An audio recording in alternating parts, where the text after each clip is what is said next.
Avengers Infinity Quest announced. Pinball Expo goes virtual.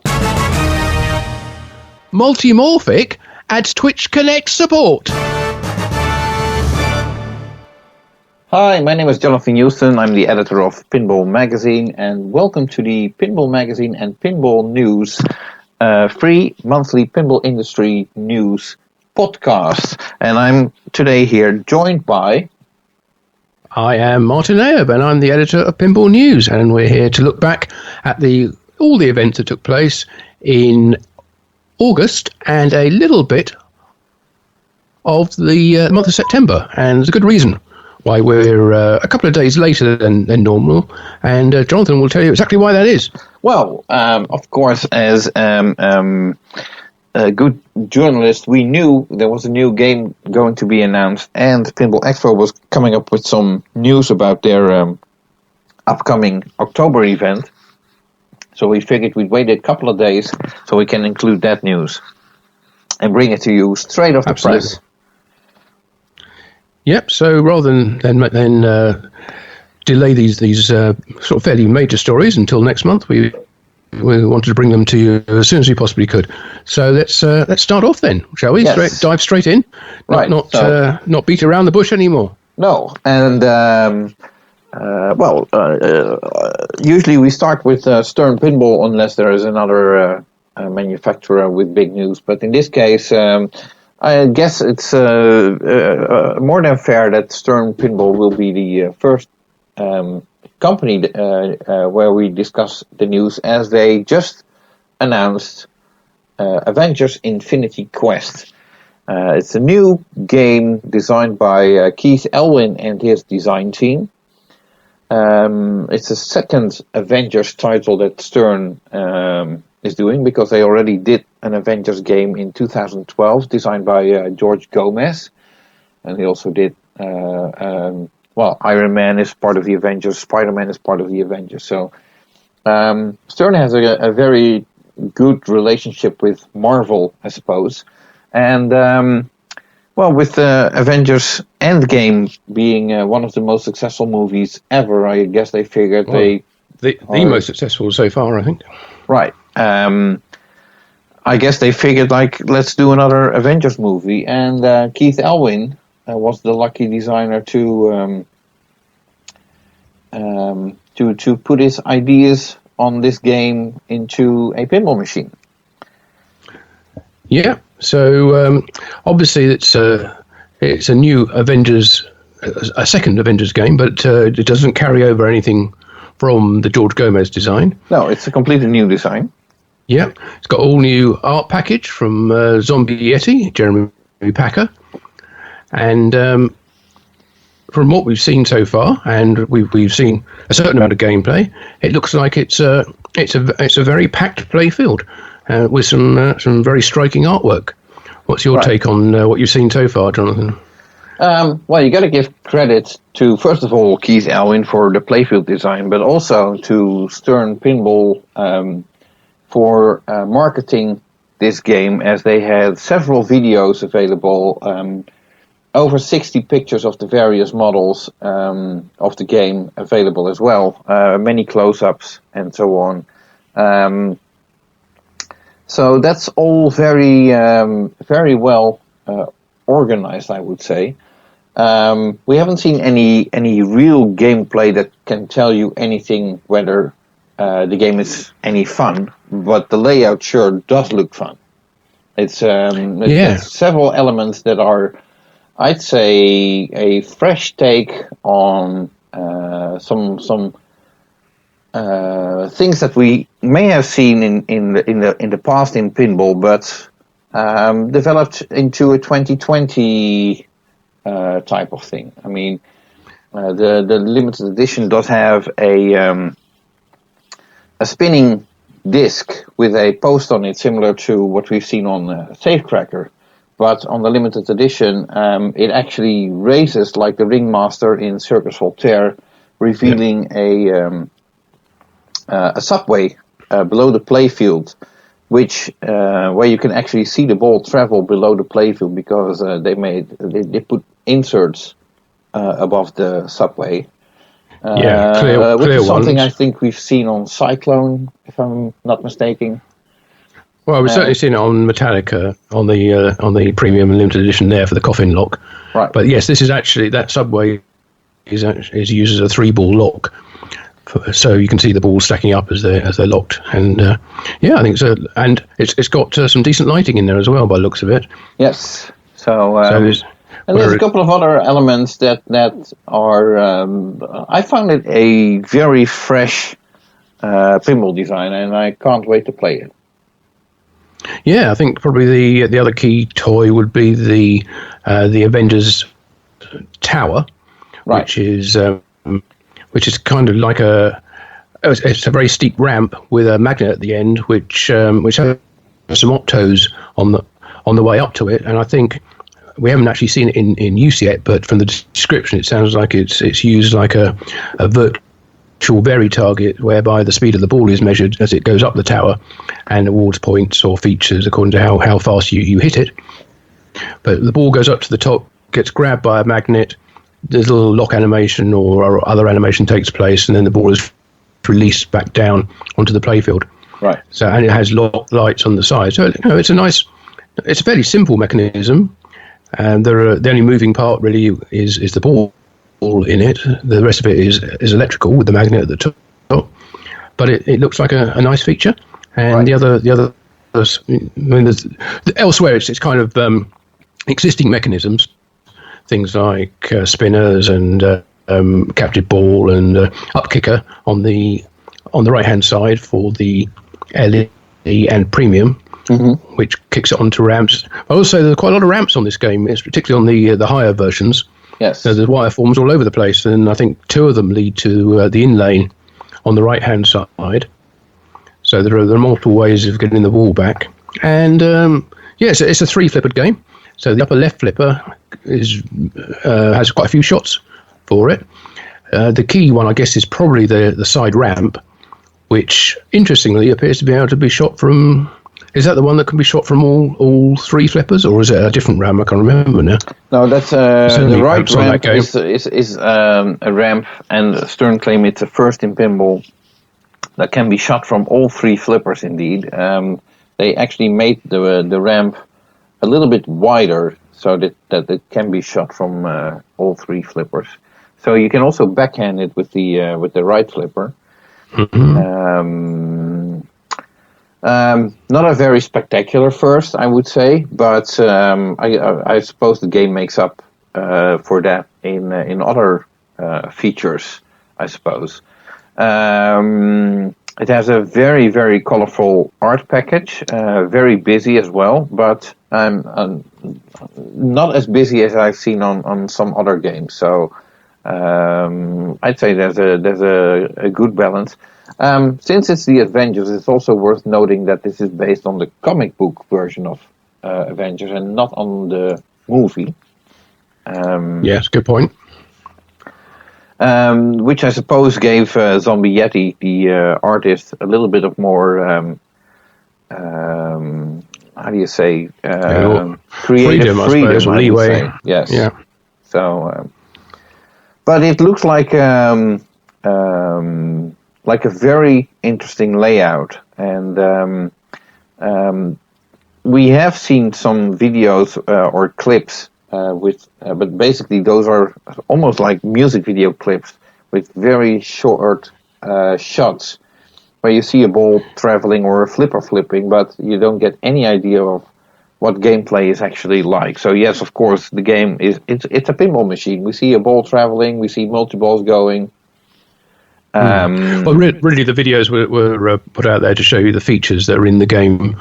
So they'll show you the spinning disc and the disc rising up several times. Normally, you'll get several shots of that happening. So you're very clear what the extra features or what the features in this game are compared to other games. Yeah, but they're marketing videos. So yeah, you're not going to see full gameplay. They're just short and snappy. Right. So and full gameplay is scheduled for September 9th. For the limited edition, Jack Danger will have the exclusive, and 2 days later the pro version will be on on his show as well. Right, and the Pro model doesn't have the rising disc. That's a premium limited edition feature, but it does have the spinning disc. Yes, and it has a ramp viewer and a couple of other things that are on the right hand side.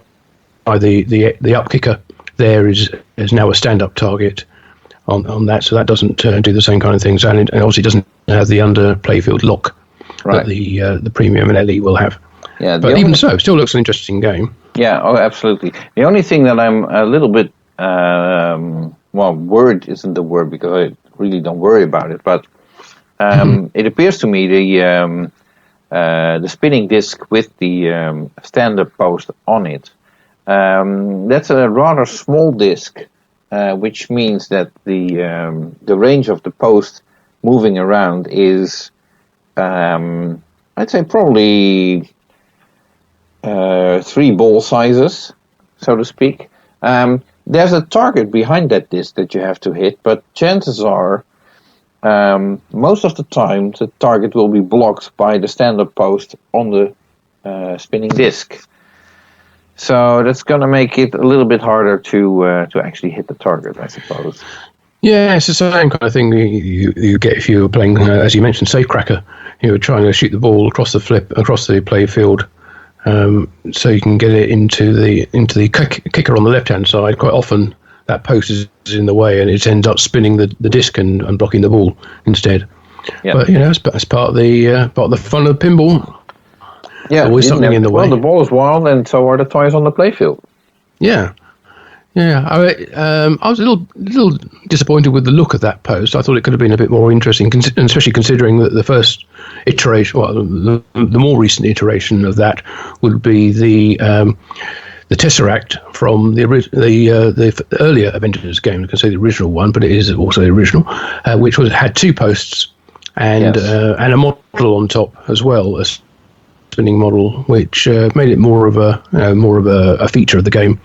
But this doesn't have that. It's a single post and no toy. But it make a good feature out of the fact that they sense the direction and the speed of the spin in order to give you the appropriate awards. So it's not just a switch, but they do a bit more with it than just that by looks of it. But we'll wait to see on the gameplay exactly how that works. Right. So I'm also curious, and we still don't know that. Obviously, the Avengers is a group of superheroes. Personally, I have no clue who they are. I know of Hulk, and I recognize Captain America, and I think Iron Man, and that's about it. There's a couple of others. I have no idea who they are, let alone the villains in the game.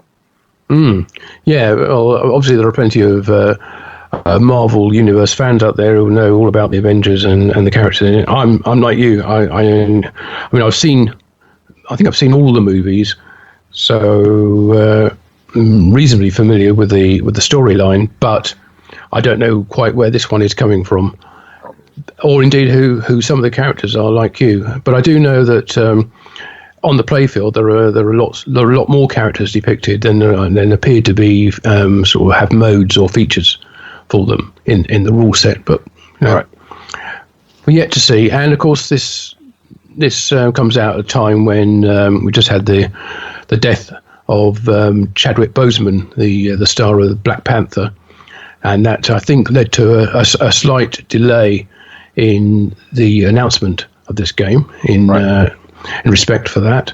And there are references to Black Panther and that movie and that part of the storyline in the artwork on the playfield as well. I don't know what else there is in there beyond that. Whether the Black Panther is one of the key characters in the game or not.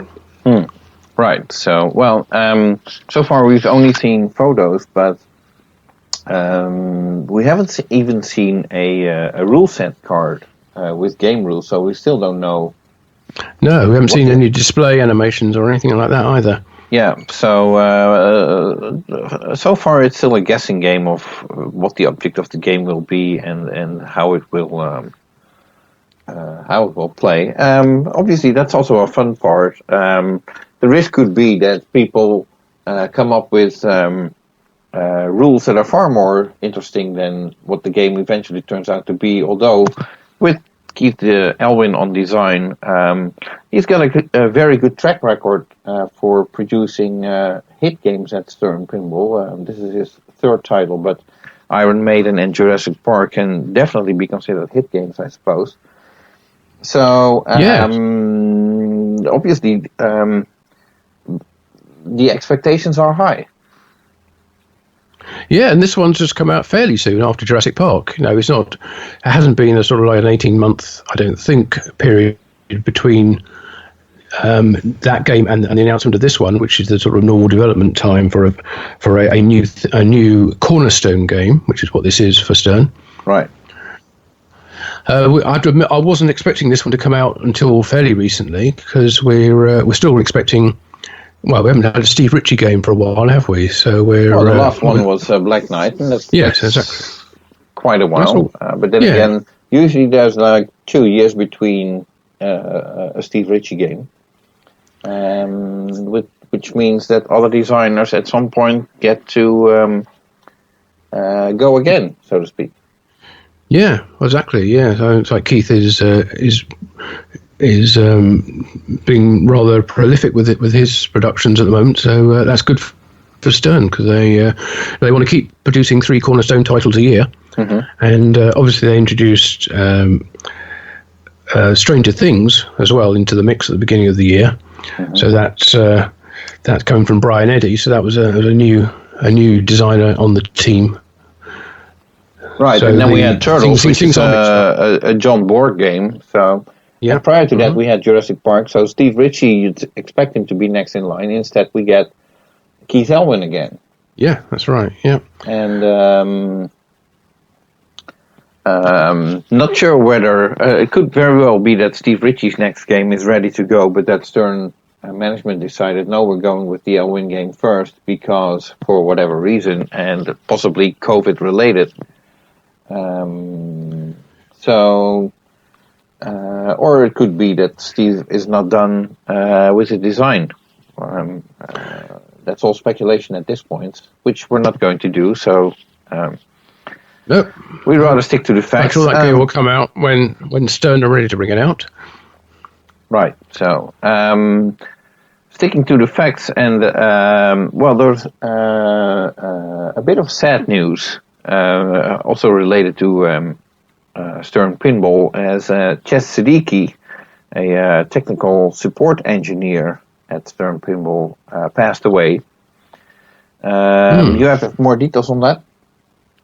Well, I don't have the details about the cause of death, but Chaz is obviously a well-known personality for anybody who's had any reason to ring up Stern to get technical support. He was pretty much the voice of the 1-800-KICKERS phone number support line. So if you had called, then you would very often speak to Chaz, and he was a real font of knowledge. And I've never had to use that service. I have to admit, I don't have many support call issues with Stern. But from those who have, they've all been unanimous in their praise for his helpfulness and knowledge, and the ability to resolve issues very, very quickly. And his death is going to be we're going to leave a big hole in the support side at Stern Pinball, and he'll be greatly missed. There is a GoFundMe campaign being run. It's still running in order to help his widow and children with their college fees. They were looking for $3,000 for that campaign, and at the moment, I just had a look before we started this recording, and it was just standing at a little over $5,500. So plenty of love and support there for Chaz, and he will be very sorely missed, I'm sure, by many others in the pinball community. Yeah, no, I've personally I never dealt with Chaz, but I found it very interesting, so to speak, that Gary Stern announced his passing on Stern's Facebook. I think he even sent out an email It's kind of a press release, wasn't it? Yeah. Almost.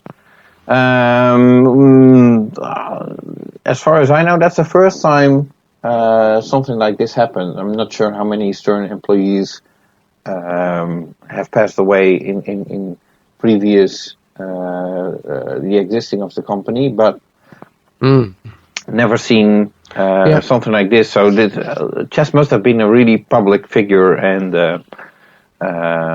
appreciated by many for his work for the company. Absolutely, he was including Gary Stern key element and in the management. Support. So yeah. Okay, well, that's sad news. But on to slightly more pleasant matters, with Stern having, although they're bringing out a new game, they haven't abandoned their previous ones, and they've brought out quite a lot of code updates in the month of August.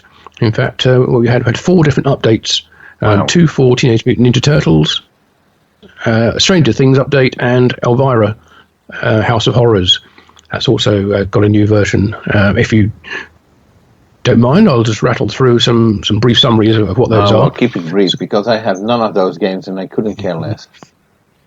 Yeah, well, okay, fair enough. But if you're a player of these games or looking to play them, then I'm definitely looking to play them. Don't get me wrong, but it's very hard to find an Elvira on location here in Europe, or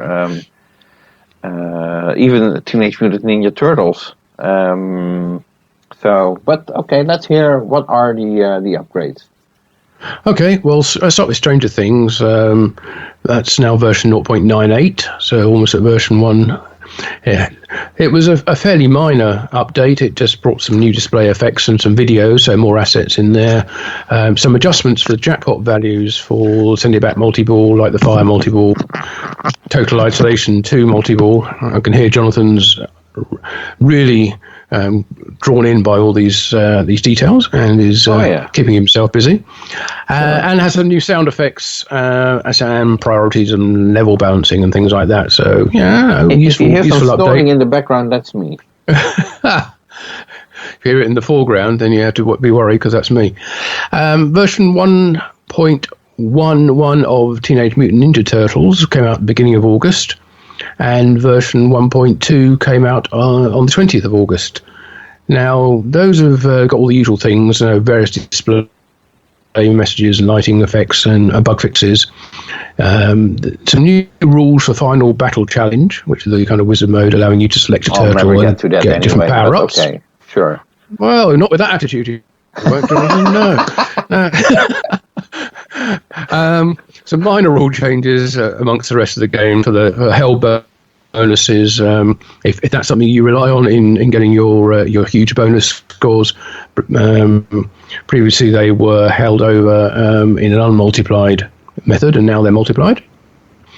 Exciting, eh? And version 1.2 though, which came out, had some bonus calculation fixes and frenzy carryover bonus fixes, changed some timers so they stop during some video display effects, which is helpful, so you don't run out of time before you even started playing one of the episodes. And I think probably the two really interesting things, and that's something which is going to be carried over into future games, is they introduced this thing called the DJ mixer. Yeah, that's actually very interesting. Well, as a DJ mixer yourself, Jonathan, I'm sure you'd appreciate the fact that you can now access all the music in the game outside of the actual playing it. You can hold in the flipper buttons, press the start button, and in the menu where you can select the various different play modes, which is another recent introduction. Where you can do team playing, or one player against 2 others or 3 others. Yeah. In there, you can select this DJ mixer, which gives you either all the songs or various playlists, which can be played in order or randomized. So which is a nice feature. So basically, you can play the music of the modes that you never got to. Yeah, that's right. Yeah, all the ones where the music ends halfway through because it's a timed mode and there's a lot more to the music that you never get to hear. So now you can have that playing in the background as ambient music, which is a nice feature. And they said this is going to be introduced on all future games as well, and probably going back and doing it on some of the older or more recent games anyway, where they've got the current operating system.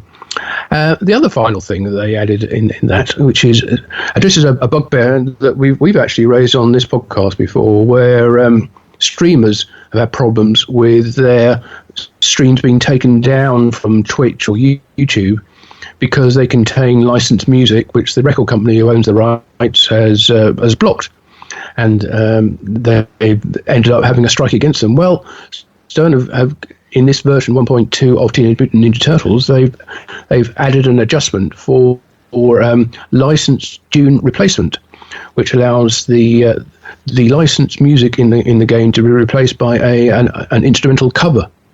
That still raises some questions with me, though, because it's not like an instrumental cover. If you would be streaming instrumental cover music, there's still composers that need to be paid for that music. It's not the master anymore of EMI or Warner or whoever owns the master recording of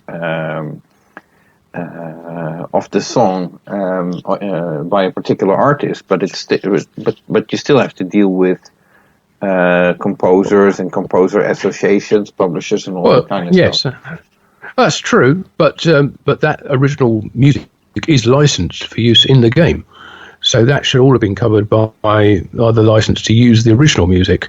The fact that they've now got an instrumental covered simply means that it won't be picked up by the algorithms in the streaming or recording services and automatically blocked. At least that's the idea. It will remain to be seen whether it's 100% foolproof, but you'd think they would have tested it before they added that. But it's a good nod towards streamers and help them get around. It's a problem. It's a smart move, absolutely. Because it makes sure Stern making sure that their games are going to be streamed. Yeah, and the recordings will stay there and not be taken down. Yeah, which might be a problem for other manufacturers. So we'll see whether that becomes something which they also do something similar in their software. Finally, Alvaro's House of Horrors code up to version 0.99. So they're all getting up to version 1 now, and some fairly minor things. Some tests in there for the topper, for the lamps and coil there. A new haunt mode called, according to the release notes, it says they came from space, which if it's based on a corny old B movie, then it will probably be they came from outer space. But maybe that's maybe they changed it. I don't know. And some further away. Yeah, that's right. Just anywhere in space. Well, so it could have come from inner space as well. And some more speech for the Phone the Fiend feature. And those are the 4 software updates that come from Stern in the month of August. Okay. I guess that rounds it up for Stern Pinball. I think so. Let's move next door. So let's cross the street. Yeah, exactly. To Jersey Jack Pinball. Yes. Obviously moved to their factory from Lakewood up to Elk Grove Village. I've seen photos from the factory with an impressive lineup of Willy Wonka games on the line. So they're in full production, I'd say, which is good for them, and rather quick, I'd say, especially considering the COVID circumstances that are still causing a lot of headaches and pain and what have you, no pun intended. Yes. And it's not to be sneezed at. What's interesting is that Jersey Jack introduced something called Factory Finds, where apparently they found a bunch of Hobbit playfields, which were so-called seconds, which means that they have a minor scratch or something that makes the playfield not suitable to use in a game, but it could still be a great wall decoration piece or something like that. And so these factory finds were announced on Jersey Jack's social media, and they almost sold out instantly. And after the Hobbit, they came with some Willy Wonka playfields and also a partial Willy Wonka plastic set. Yeah, that was meant to be the sort of high wear area. I'm not sure exactly whether factory finds anymore sort of describes what it is. It's not like they moved the factory from Lakewood up to Elk Grove Village and, oh, look, we didn't know we had this big box of Hobbit playfields or Willy Wonka playfields. Well, we better sell them off.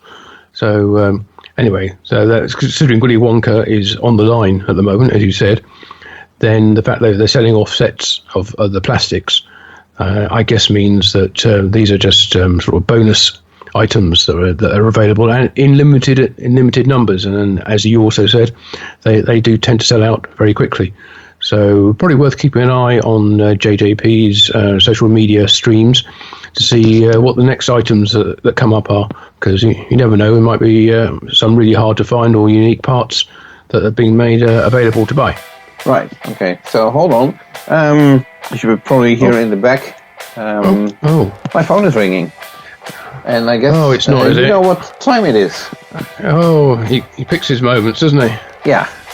Okay, for those not familiar with this podcast, our good friend Gary Flower has a tendency to call this show, usually when we're recording, although he's not that... he hasn't managed to come on the show that often. Not that successful. Yeah. Well, let's pick up before he rings off. Yeah, okay, so... hello, Gary. Hello. Hi, Gary. Hold on. I got another call coming in. It's Jack from Jersey Jack Pinball. We were just talking about him.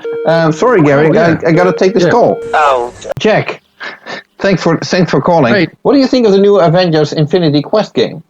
So listen, let me just tell you this. Let me tell you something that you can use, right? If I were anybody that was going to buy a pinball machine, if I was anybody who was going to buy a pinball machine in the next couple of months, I would not spend a dime until you see our next game. I wouldn't spend any money at all until you see our next game. I just wouldn't do it. I wouldn't do it because I just it's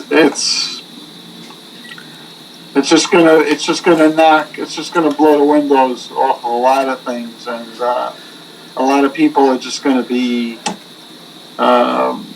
really happy that we took our time making what we're making.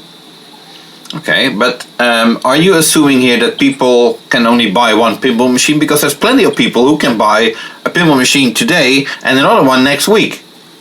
Yeah, well, those people, that doesn't apply to those people. Those people can go buy everything they want to buy, but if I only had room for one pinball machine to buy, and there are a lot of those people too, they have to sell something to buy something, or they have to...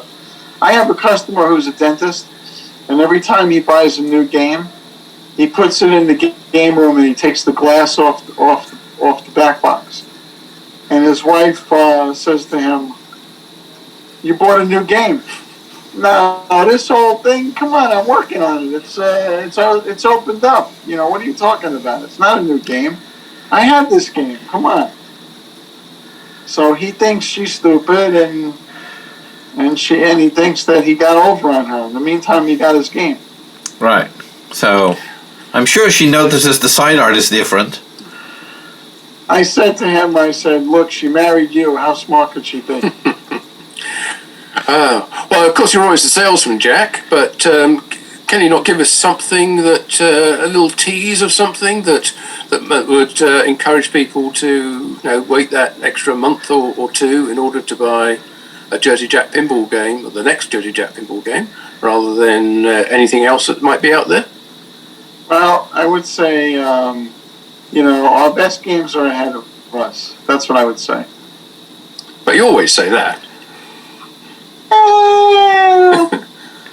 You know, I mean, I want people to be surprised. You know, you can't get, you can never get a second opportunity to make a first impression. So let them see it and love it and be surprised and go crazy and all that kind of stuff. I don't want to get in the middle of that. Right. You know? So I know you're probably not going to comment on themes that are supposedly in development, but there was a sort of a rumor that there's 2 titles sort of floating around for Jersey Jack, and the rumor was that although we were expecting the next game to be an Eric Meunier design, the rumor is that it's actually going to be a Pat Lawler design, which would be the game that was supposed to come after the Eric Meunier design. I heard that. I heard that same rumor. Okay. Can you comment on it? Well, I just did comment on it. I heard that same rumor.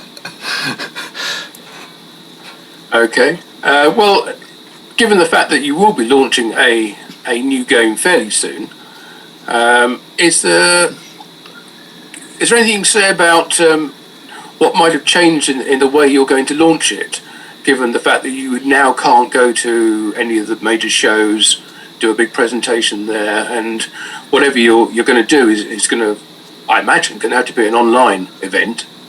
So what are the plans? What's the strategy now? You're doing things differently.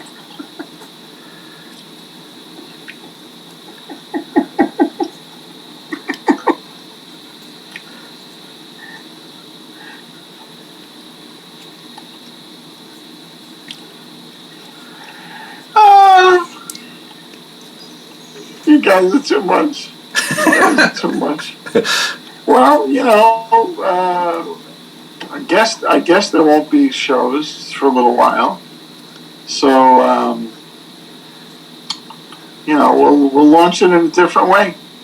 We'll just launch it in a different way. But nothing we should put in our diaries. No. There's nothing you want to tease us with about what you're going to do when the time comes. No. You know, interviewing me, you're better off interviewing the ghost of Gary Flower. You know, I hate to say it. I don't want to give you guys a hard time, but you know, I've gone this long without saying much of anything. I'm almost at the finish line, so let's go to the finish line and let's just launch the game and let's see what it is and let everybody be happy and buy them and then I can come back and tell you everything I didn't tell you. Sure, I'm just trying to give you the opportunity to build some more hype about the launch, not about the actual game, about what you're going to do to present it. I know that. Well, you know, look, it's going to be a challenge, obviously, because but there were other companies recently, you know, I would say in the last year, there were other companies recently that didn't use the show to launch a game. And, you know, the games were in a controlled environment and only one person was playing it on the video screen, so nobody really got a chance to know what it was for a long time. And, you know, that's an advantage and a disadvantage. I love the whole people aspect, and I wish we had that, but we have to go to Plan B. Right. You know, so that's how we'll launch it. We'll go. Okay. We'll do it in a different way, but it'll be the way we do it. It'll be fun and it'll be cool. Okay. On a completely different note, Jim Petla was recently hired as the new COO of the company. Were you involved in that, and how do you feel about it? Yeah, of course I was involved. I feel great. Jim's a great guy. He's got a lot of great pinball experience, and we need people that have a lot of pinball experience. You know, guiding and you know, suggesting and doing different things. So it's it's real good. It's hard to build people for our industry. I was just talking to somebody today.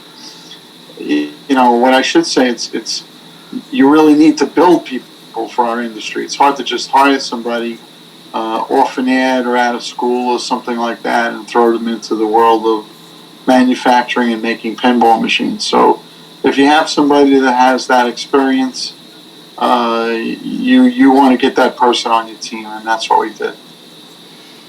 Okay, well, congrats. You're very correct. Jin brings in a ton of expertise, and he actually likes working in the industry. So, yeah, well, that's a nice bonus, right? You want people that love what they do, people that have a passion for it, people that jump out of bed in the morning and they spring into action and they create things and they make things happen. So, you dream about those kind of people coming to a company and working with other people, because it inspires and motivates other people to be their best. And that's what you want. You want A players playing with A players. And just have a little word about now the factory and the manufacturing is up in Elk Grove Village.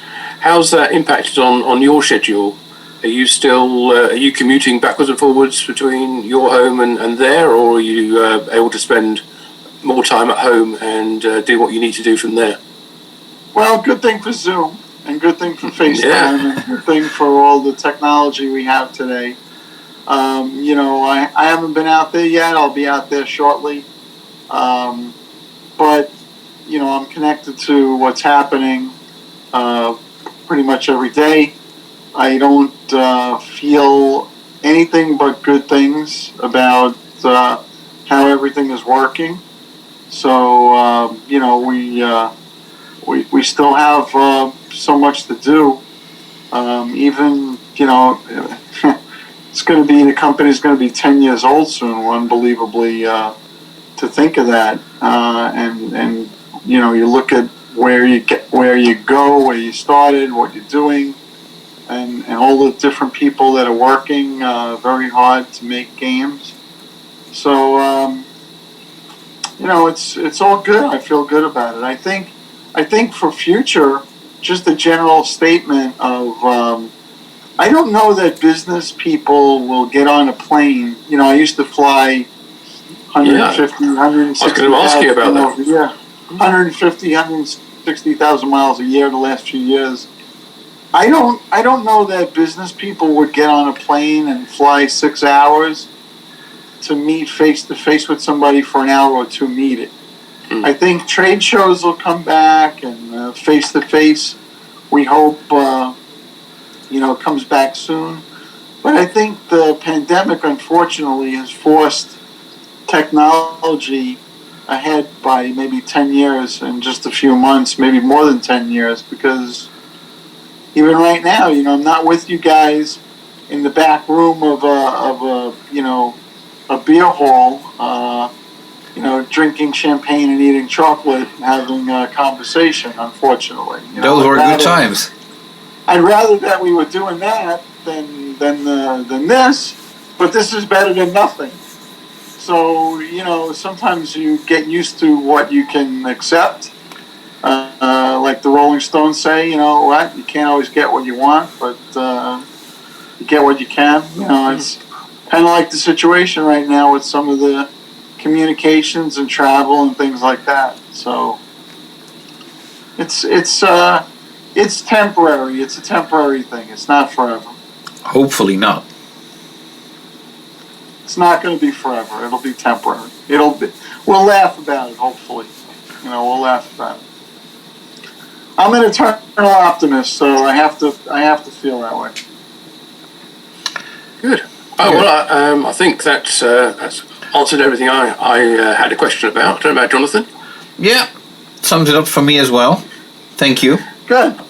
I'm sorry in a way I can't give you more information right now. I know you understand that, but I respect you. You got to do your job, and you have to ask those questions. And I'm sorry, but everything will be revealed very shortly. Okay. Okay, we look forward to that, and we look forward to meeting up in person again. Okay.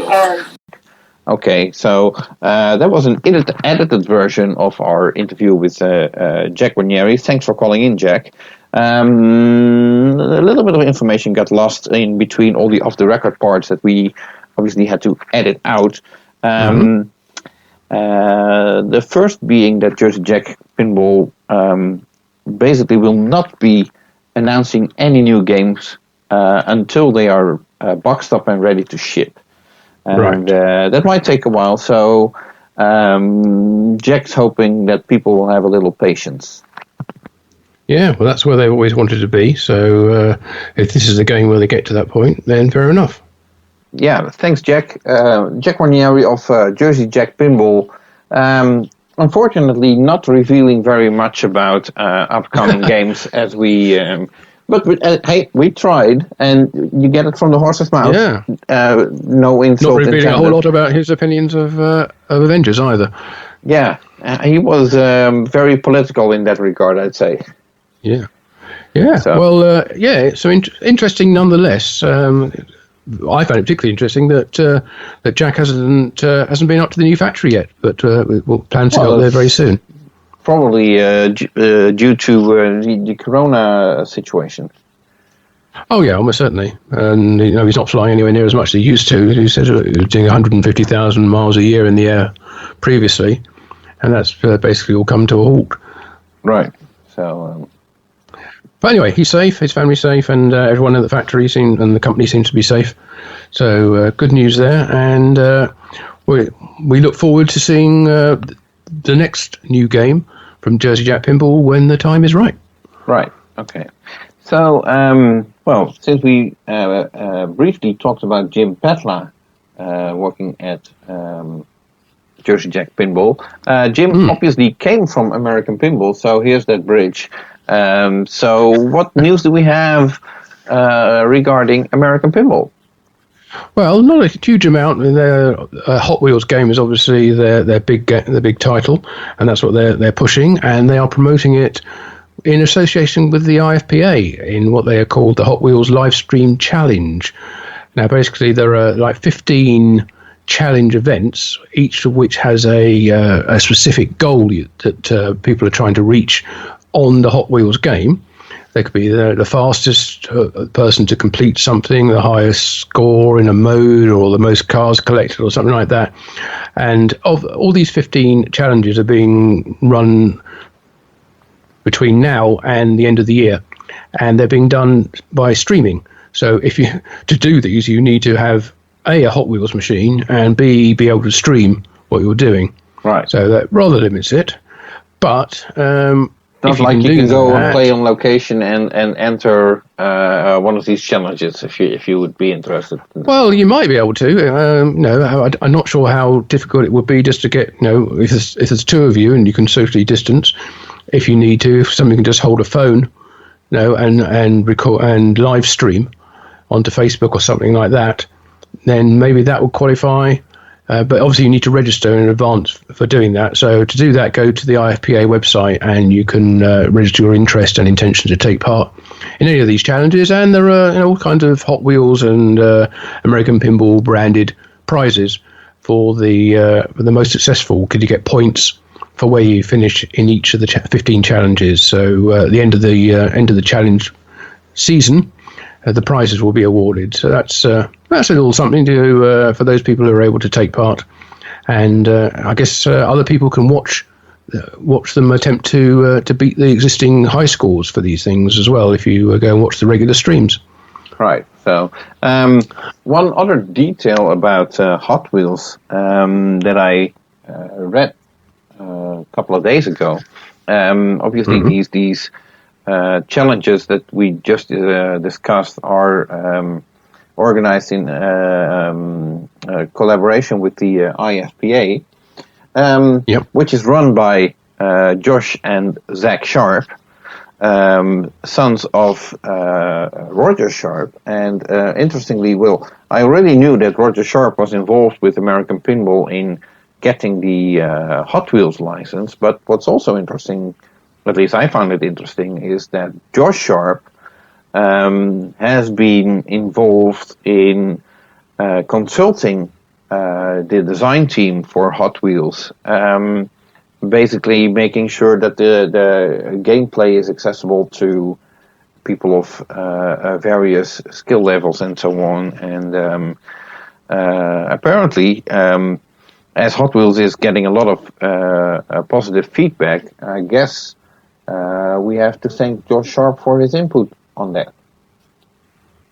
Yeah, well, the more input and more knowledge that the design team can get, and I wouldn't say more opinions, because opinions are a mixed bag. Sometimes they're useful and sometimes they're not. But informed opinion that you're certainly going to get from Josh, the better the game's going to end up. So yeah, it seems like a win-win. Yeah, definitely. And so I'm still hoping, obviously, that Hot Wheels will be a very good game for American Pinball. So far, like I already said, the feedback to the game is very, very positive, especially since it's a game that's appealing to... Well, it's not one of those games that's very complex, where a novice player is immediately lost in what's going on? What do I have to do here? So, in that sense, yes, it's appealing to people that are not that familiar with pinball. Yeah, I think people will get the basic idea of a racing game fairly simply, and it seems to be well implemented. But while we're on the subject of the Hot Wheels, there have been... Well, now we're in September when we're recording this. There are actually 2 code updates to report on. One, they seem to bring them out every month on the 1st of the month. So there's one on the 1st of August, which, it added various feature adjustments, but also did an interesting thing, which I admit I would have thought was already in the game, which is it allows the splitting of the levels for insert lighting and general illumination. I would have thought they'd have been separate anyway, but apparently they were tied together before, and now they're not, so those 2 can be adjusted separately. There's some lots of new display effects and lighting effects, some new music tracks as well for Legend Multi-Ball and for the high score entry, and some rule tweaks for some of the battles, the T-Rex battle, Gorilla battle, and jackpot value changes for multi-balls, along with the usual tweaks and bug fixes. And also there's a thing in there that displays your total race time so far, which is a new feature they've added. There's even more new sounds and music for a red line mode as well. So yeah, it's coming on leaps and bounds. So every month, on the 1st of the month, look out for a new update for Hot Wheels if you have one of those. Right. Okay.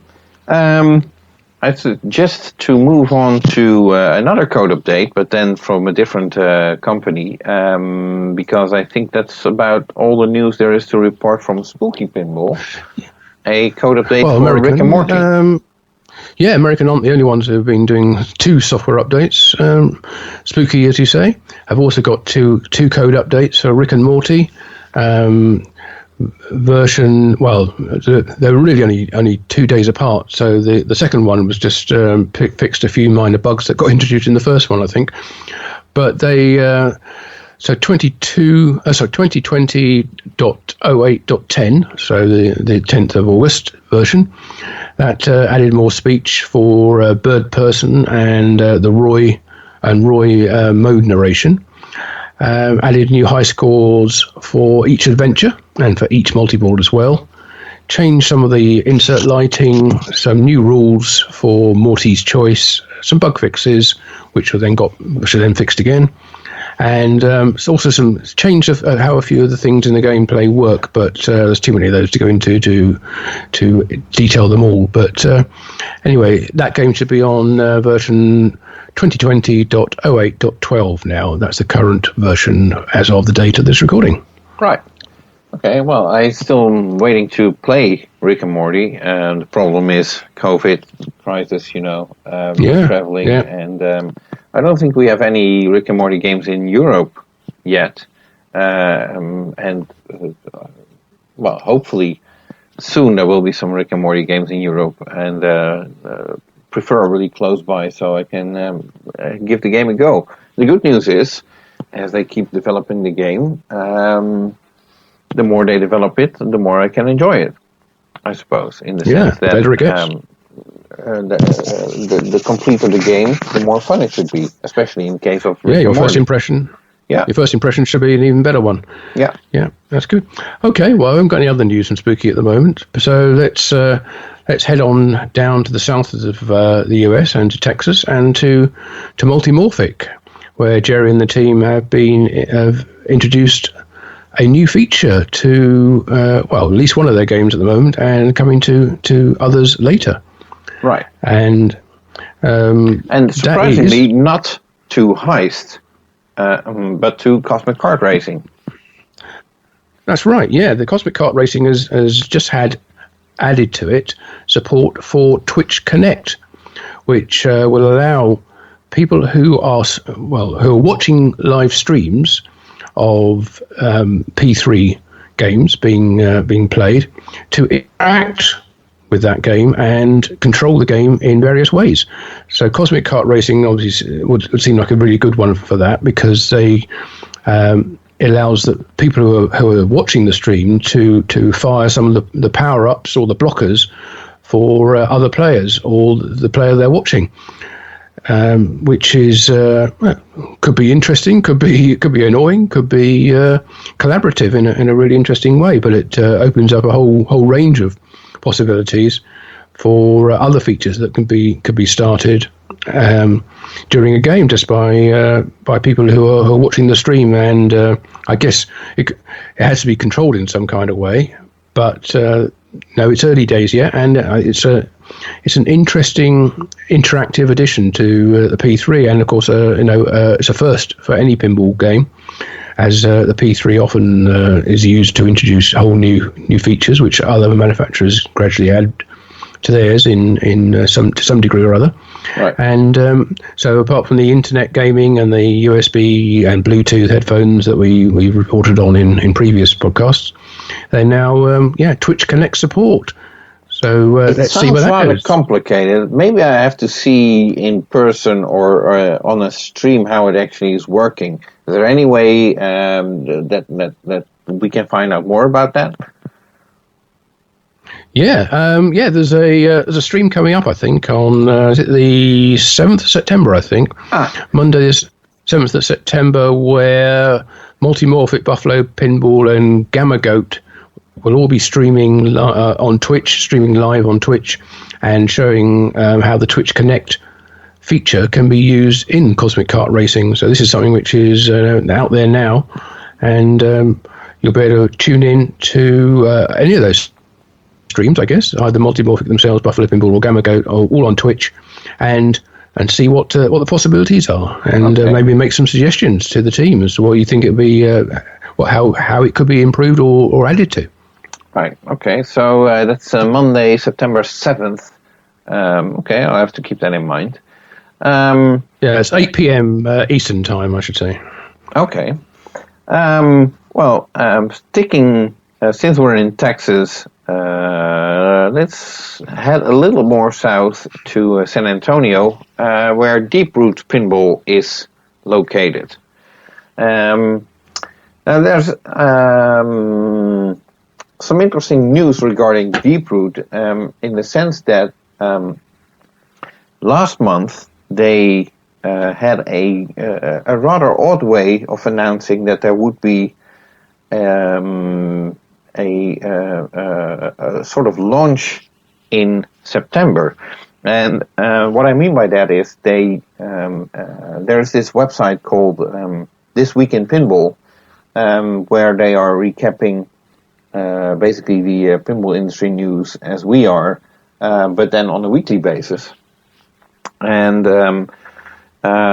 This Week in Pinball started a trial, I suppose it is, or maybe it's not, but of doing a video summary of each month. And so far they did two, one for June and one for July. And the video for July became available mid-August, which is already rather late because obviously we have covered that news by then, long time. But the interesting thing is that video was sponsored by Deep Root Pinball, and they basically used their this video as sponsored message to announce that they would be revealing the production model of Retro Atomic Zombie Adventureland in September. But obviously that wasn't news in July. So that's what I found rather odd, because basically they're using the summary of July to make an announcement for September, which wasn't news in July. That's the only beef I have with it. But okay, that being said, since then, Deep Root have started a sort of teaser campaign on their Deep Root Pinball website, where an image is shown, and it's an image of a black image with a sort of gray wall that's breaking or something like that, with a cryptic blue numbers and letters on it. The first image showed a 9 dot and a D dot, if I'm not mistaken.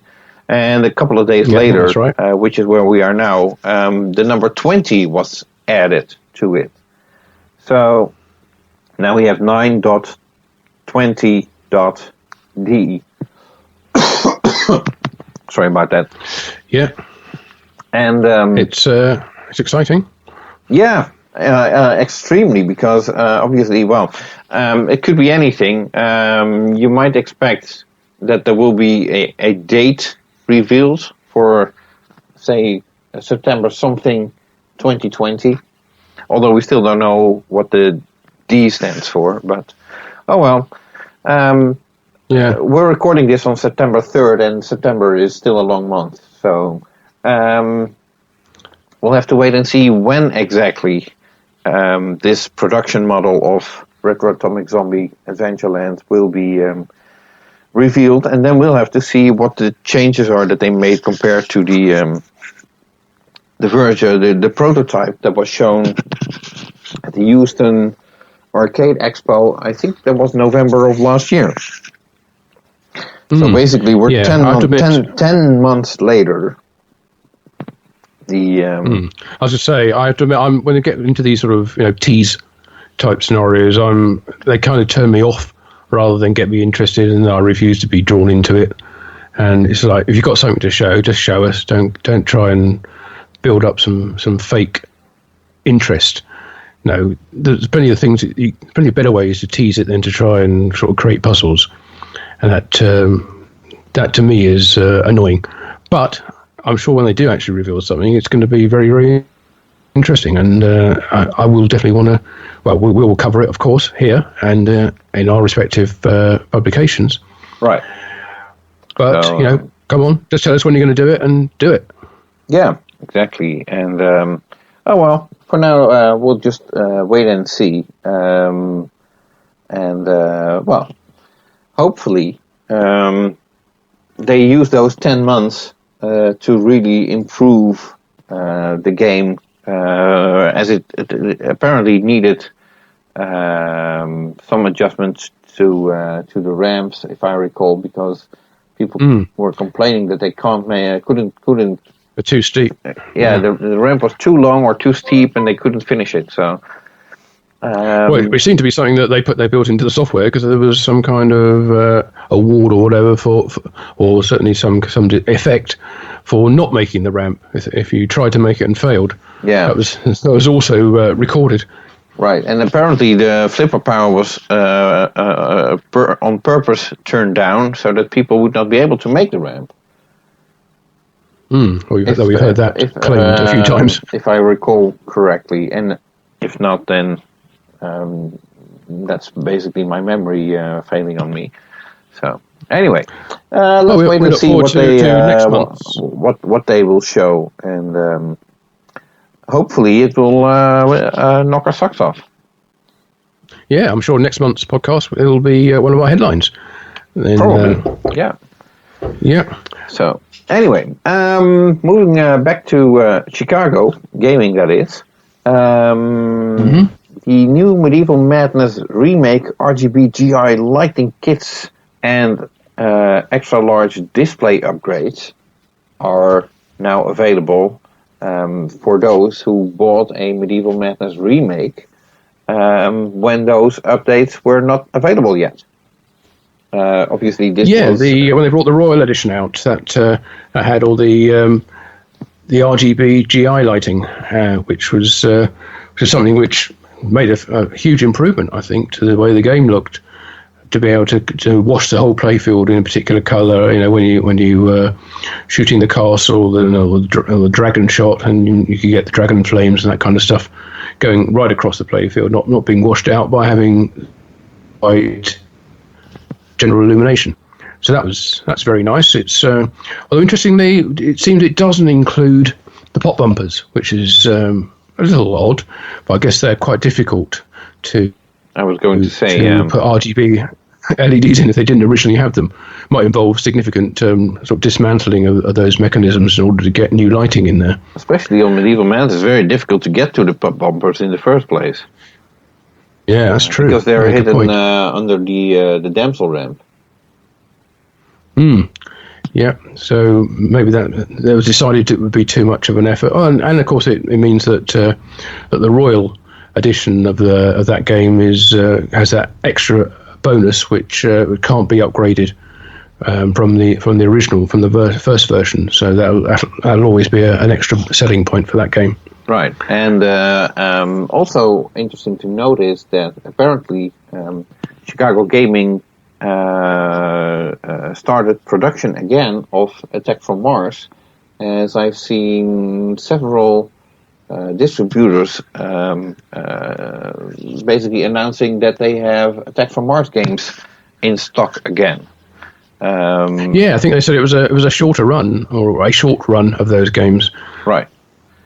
So if you're looking for an Attack from Mars remake, that is, then you're in luck. You might be able to get one. So, yeah, but don't hang about because, as I say, I don't think they made too many of them. So if you want one, snap it up while it's available. Yeah, okay, but then still, I figure if they need more, they're probably going to run more at some point. Yeah, I was going to say it's not a licensed title because it is licensed. It's licensed from Planetary Pinball. So, but I suspect that there isn't a 3-year license on that, or 3-year time limit on that license. I'm sure it probably runs for some time yet. Yeah. So, oh well. So then there's a couple of companies, and here's a big spoiler, where there's no news. So basically, I'm just going to name them, and that's about it. So there's no news from Homepin in Taiwan. Mm. There's no news from Haggis Pinball in Australia, and that's hopefully everything's fine over there. We're still waiting for updates, of course, but they have been announced and then didn't show anything. We're just wondering if everything is okay, and hopefully it is. Well, from being such prolific streamers or video producers on YouTube on their channel, doing on a daily basis and cutting it down a bit, it's actually been 5 months now since the last video update from Haggis Pinball. So that's that last video update was the, if I'm not mistaken, the Sledgehammer one. So. Yeah, I think it was playfield and playfield options. Yes. The different type of playfield finishes you could get. Yeah. Anyway, sorry. Anyway, no news from Dutch Pinball, although it might be noteworthy to mention that Christopher Frenchy, who is doing an awesome job as a host and producer of the Super Awesome Pinball Show podcast, on his last episode, he mentioned to keep an eye on the Dutch, something like that. And some people seem to interpret that as that Christopher Frenchy might be involved with Dutch Pinball, maybe doing some artwork for them in the future. But then again, Dutch Pinball is still busy building the Big Lebowski for at least, I'd say, another year before they might even get slowly start to think about a second game. So nothing to get excited about for now, I suppose. So no, there's no news, but the news is that they are continuing to build games, both the new sales and also fulfilling the early achiever models as well. I know somebody in this country who's getting ready to get their early achiever game. Good. Which they've been waiting a long time for, so looking forward to that. Right. So, Dutch Pinball is still looking, as far as I know, to move to a larger facility. If there's any news on that, then obviously we'll let you know as well. So, and then the other company where we have no news to report on is Circus Maximus, who are working on a remake of Capcom's Kingpin. And have been for a while. Yeah. The funny thing is, or it's hardly funny anymore, but so supposedly they are doing Kingpin in order to create funds to do the production of Python's Pinball Circus. Yeah. Yes, which is a rather unique game. The funny thing in this is that I'm actually currently working on the editing of my interview with Python Angelo, which is going to be in Pinball Magazine number 6. And obviously, when I was talking to Python, which is over 5 years ago, now I'm coming across comments like, well, I got the team ready and everybody's ready, and you got people from Microsoft and where have you ready to fork in money, and everything will happen. And basically, it should happen quickly, because he strongly believes that if the development of a game takes more than 6 or 7 months, then it's going to be a disaster game.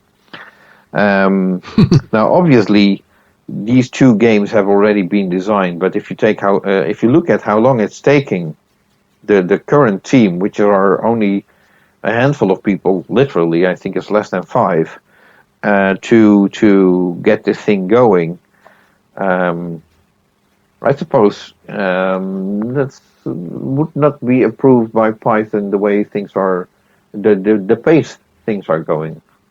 But then again, Python could dream up stuff and expected it to be done the next day, so nothing new under the sun, I suppose. But presumably his 6-month timeline was for a dedicated pinball manufacturer to bring it to a prototype or a sample game state, rather than being done by a very small group of people who are doing this in their spare time and not as their main business. Yeah, that's definitely true. So, but we still hope for the best, and we're still looking for Kingpin to be taken into production at some day. I mean, apart from those translates, those signed translates that they sold of the game, I don't think anybody's put any money down towards these games, so no one's missing out.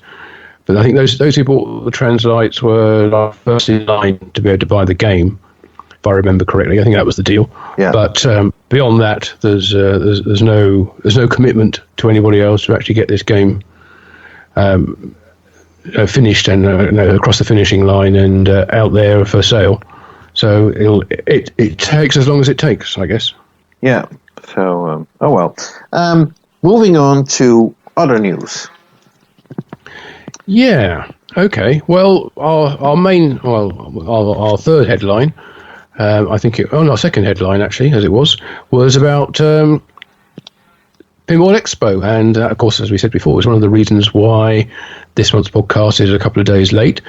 then or later than usual, because we wanted to be able to bring you that news. And it is now official that Pinball Expo 2020 will not take place as a physical show in Wheeling as it has done for the last few years, but it will be an online event instead. And I think it's easy to say that as other shows have done, we're going to do this as a virtual show, and that's kind of like a fairly small scale operation. Well, I get the feeling that this is going to be quite an impressive online show. There's going to be a lot of things for you to watch and participate in. Right. Well, which will actually allow them to do things which they wouldn't been able to do as a in person. Right. Okay. So why not ask Mr. Pinball Expo himself, Rob Berk, what's been going on lately, and what a good idea. Yeah. Well, we're joined now in the all the way from. Well, I guess actually you're at your home. Are you, Rob, or are you in the office? Rob Berk. I'm at work.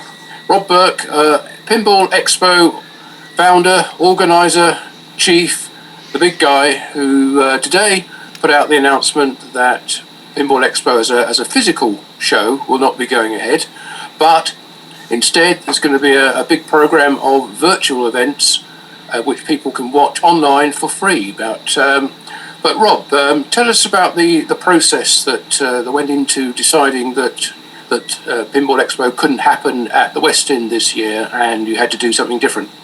Yeah, the West End really made it difficult for me to make a decision, and that's why I waited this late. But even in March, April, May, June, all these months went by, and we kept calling the hotel and saying, hey, there's just no way this show's going to go on. But they held me ransom, so to speak, and it says, no, we can't do a thing until the governor decides we're in phase 5. So, which basically means you can have an event for any size party, any size event. And I said, but there's no way it's going to hit that at this pace. And they said, we don't know that, so we're forcing you to hold on to the contract, and if you leave early, you're going to pay a real hefty penalty. So I finally got to the point where I told my director of sales that I need a drop-dead date, because I just can't be notified a week before the expo that you're going to have it. It's just not fair. It's impossible to put it together. So he said, all right, September 1st. He said, if it doesn't hit phase 5 by September 5th, there's no vaccine, then we'll get you out of the contract. So, frankly, I'm elated of that because I felt that even if we tried to do the show, there would be so many people that would be so concerned and so cautious that they'd be walking on eggshells. Yeah. Plus, the way it is right now, a lot of Europe is closed down as far as coming to America. Right. So it's like, who's going to show up? So it was a concern. And finally, when September 1st came and left, I felt much better that now I can focus my energies into a virtual show. And right. It's going to be a virtual show like you guys have never seen before. We have so much stuff planned, your head's going to spin. Is there anything you can reveal about that? Anything you can tease us with that you got lined up? Yeah, I'll give you a couple of teasers, Martin, and that is that we're going to have our seminars like we always do, but what's interesting is a lot of people that I've never asked to give seminars in the past, because their subject matter made it that it could be done live at our show, because they're going to be home, and because a lot of these people are collectors or enthusiasts operate out of their home. All their equipment, all their machines, all their supplies are there at the house, so it's very easy to do a virtual event. So people that have never even thought about speaking are going to be speaking. And it's going to be the gamut of the people we have speaking, as well as people from all over the world that are going to be speaking. And most likely, those people will have a video presentation. It's hard to say what time we're going to show that seminar. Plus, it would be much easier for them rather than staying up till 2 or 3 o'clock in the morning just to make it easy to show here in America that they tape it. But the one thing I will say is this. We're going to have several factory tours, and that includes the American manufacturers, but it also includes Dutch Pinball. Mm-hmm. It also includes Home Pin. Right. You know, most people have never seen inside of these places. No, absolutely. And, great. There'll be a lot other, and I'm going to keep some surprises in there, but just knowing that the tours from these foreign manufacturers will be quite interesting even to me. I mean, I went to Home Pin one time, and I saw it when he first started when he was still in China. He's in Taiwan now. He's moved to Taiwan. But it'll be interesting to see the actual operation of these guys in their right from their factory. Excellent. And will there be any sort of possibility for interaction from viewers going through the pinballexpo.com website? Will they be able to ask questions at all, or do you think everything will be a sort of pre-recorded format? Yeah, it's a great question because some people feel that would be a lot of fun, and we're working on it right now, where they could type their questions in. Yeah, sort of chat window type thing. Yes. So there'll be a chat window there, so even during their talk or when the talk is over, there'll be a question there. And the one might say, Martin, when are you going to start taping whatever? Or Jonathan, when are you going to lower your rates on your magazine? And then you can answer live. So, yeah, we're going to be doing that. It'll be interactive in a unique kind of way. And listen, we're doing the best of what we got. Oh, absolutely. But we're trying to throw the kitchen sink at you. And what we're also going to do, Martin, is, the Expo is moving to a new venue next year. So we will announce that, plus give people an idea. We're going to do a preview video of the hotel and of the vendor space and of the hotel rooms, probably the last day of this year's virtual Expo. Wow. So we won't be going back to the West End again, or at least not in the near future. We will not be going back to West, that's correct. Right. Oh, I always feel some sadness about that in a way, but I'm sure given the fact they were holding your feet to the fire for the contract, you're not that unhappy about it. I'd be glad to get you a hotel room for one night so you can say goodbye to everybody. Sounds like a deal. Yeah. So it's going to be interesting, guys, and the manufacturers have been very supportive of this, so that always makes it really interesting, and they've reached out to me. For a lot of people in the pinball world, the Dutch Pinball Museum, and you guys probably know about this stuff more than I do. So, they've reached out. So they're going to be giving us a presentation. It's just going to be pretty wild because a lot of us here in America and all over the world have never had a chance to travel to these other locations, these other factories, these other museums. So to be able to do it virtually is the next best thing. Right. Okay. In another subject matter, your daughters have been making sure that your basement is going viral on TikTok. I can't believe it, Jonathan. She did it. She says, "Oh, Dad, by the way, I did this." I said, "Oh, okay." I had no idea it would get this many hits. I mean, I think she had over 500,000. I can't comprehend it, to be honest with you. But yes, that's the case, and it's hit a lot of the internet. And what's interesting is as many people have seen it, no one has really reached out to me or her as far as like, hey, that was cool, or hey, I want to learn more about pinball or whatever. So for those people who haven't seen it, can you describe or tell us what it was that she actually recorded and put online? Basically, we're just walking down the basement of our house and just seeing all the games. Right.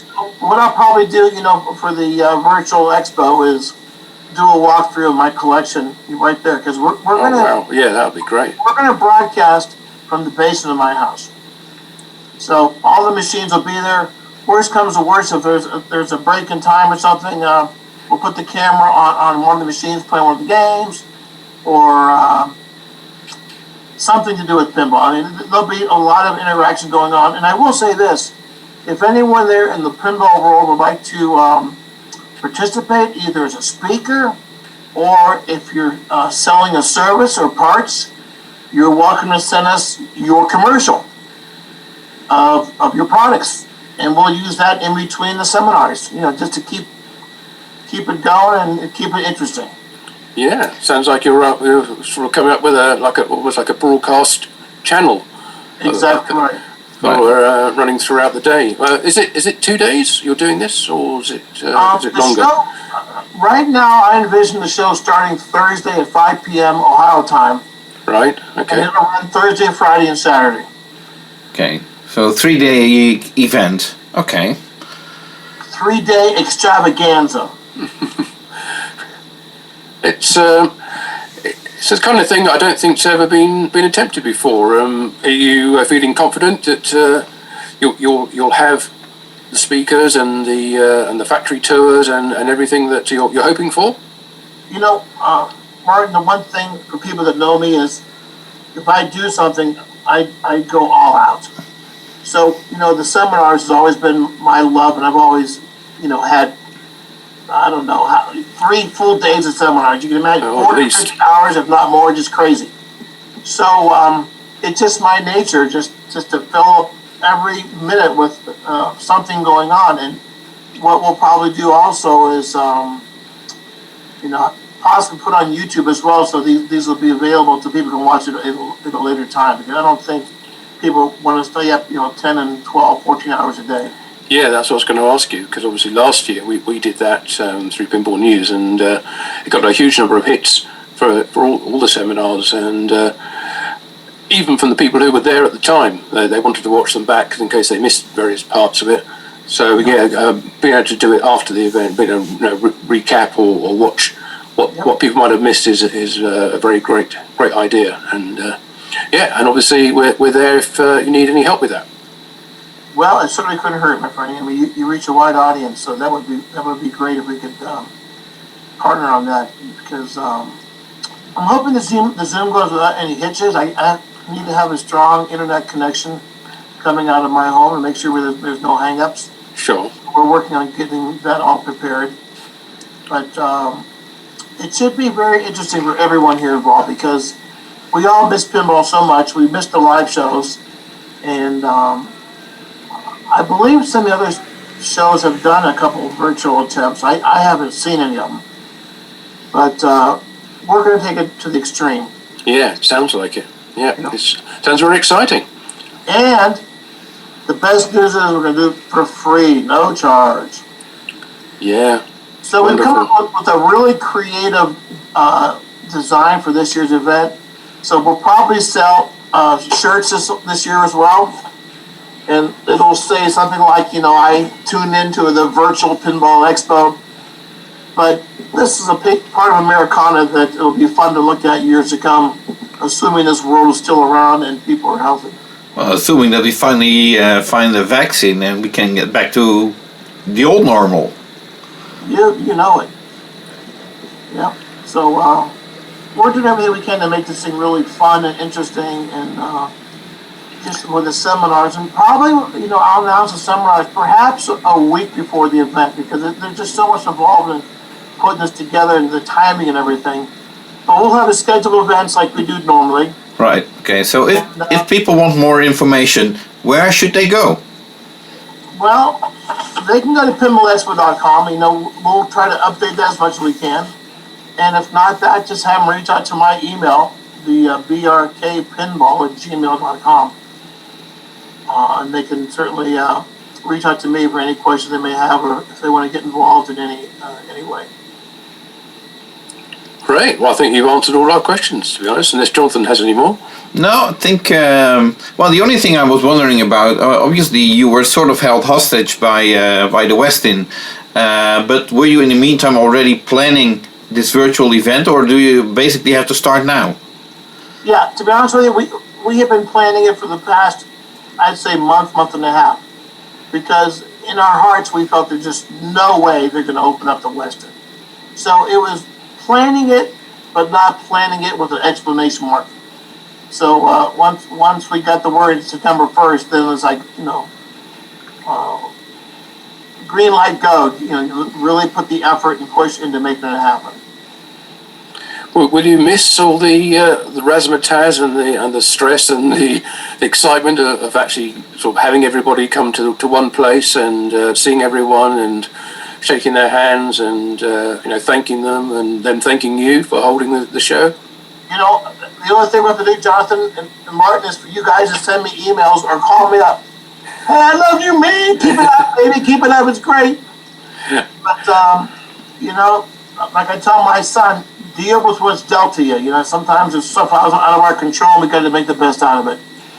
So that's what this event's going to be like. I feel quite confident that when this is done, people are going to say, man, you pulled it off, and man, it was great.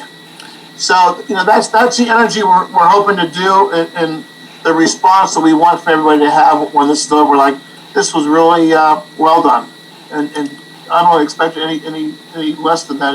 It's going to be a special event for anyone who watches it. Okay.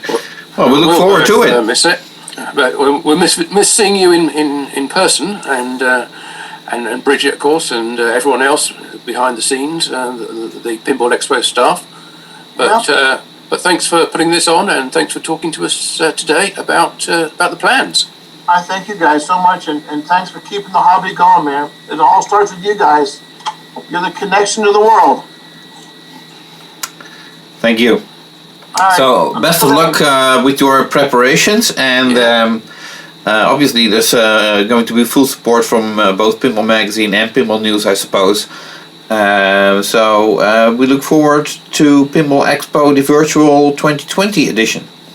Right, and like I said, at the end of that show, we'll announce what's going on the following year, and that will also be really interesting for those people that tune in. Okay, so I won't ask any questions about that now. You got it. But thank you guys for reaching out to me, and I wish you well in your parts of the world. Stay healthy, stay asleep, and have a good night's sleep. Thanks for taking the time out of your day to update us, Rob. Hey guys, all great. Okay, bye-bye. There you have it. Rob Berk of Pinball Expo and the current development. So basically, actually, I think there's two bits of news over here. The first one being that Rob is working on putting on a really big virtual Pinball Expo. But the other news also that we're not going back to the West End. He's being relieved of his contract, and at the last day of the upcoming virtual Pinball Expo, Rob will make announcements on what he's planning to do with Pinball Expo in the upcoming years. Yeah, I mean, my understanding of it was that this was going to be the last year at the West End anyway. But so the fact that it's not taking place doesn't affect plans for the future. It was always going to move, and I don't know if we're allowed to say where we believe the show might be moving to. I don't think we're allowed to say it, but let's say it anyway. Okay, well, we think it's going to go to Schaumburg, right, to the city of Schaumburg, which is also in the Chicago suburbs, or the greater Chicagoland. Yeah, close to the airport. Yeah, close to the airport. I mean, if you cast your mind back to the time when Pinball Expo was basically, it was Rob and Mike together were running the show, and Mike Pasak insisted he had the contract with the West End and was hold his show there, and Rob was then looking around for somewhere else to hold show, and I think at that point he's actually started negotiations with Schaumburg City and the conference or convention centre there about holding a Pinball Expo there, and that, as it happened, never came to pass because he was able to go back to the West End.